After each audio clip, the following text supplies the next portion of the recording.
I am the one that raises the whip to your already racing heart.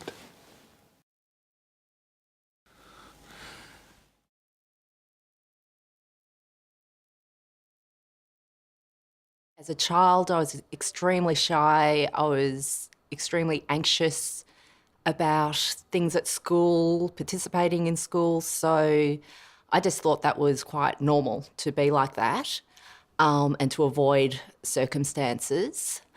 I think before my first major panic attack, I actually remember being probably 18, 19, being with some friends at a cinema and feeling my heart beating and thinking that it wasn't quite right. And my first instinct was that could I be possibly having a heart attack? I kept feeling the pulse rate going for the entirety of the movie to make sure I was still ticking. So then in my early 20s, I was probably about 19, 20, I woke up one morning and my first feeling waking up was my heart feeling like it was jumping out of my body, racing a million miles an hour. Again, my natural thought was that I was having a heart attack. From there, I felt like I couldn't breathe. I felt like I was feeling out of body. I felt like I was almost dying. I was sort of leaving my body. I wanted to pretend it wasn't happening. I don't like bothering people. I keep a lot of, especially at that age, I was keeping a lot of dramas going on in my life to myself, and just putting on a brave front.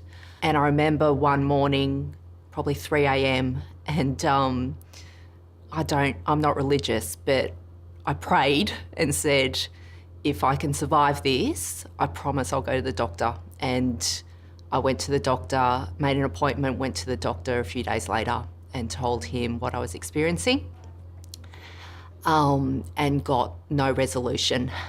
I ended up seeing 7 different doctors. When they couldn't easily diagnose me, they just sent me on my way, not knowing what to do. So unfortunately, my diagnosis didn't happen till I had given up work, unable to cope, and ended up, my life just kind of disappeared with anxiety. It wasn't until I kind of gathered that, is this agoraphobia? Someone said, yeah, you are. So I went and got books and I saw all these aha of, okay, I've got all these symptoms, but what do I do now? I was so elated to have an answer, finally. I knew what I was battling. My key advice would be to talk, to not be ashamed of what you're suffering, and to speak to family and friends.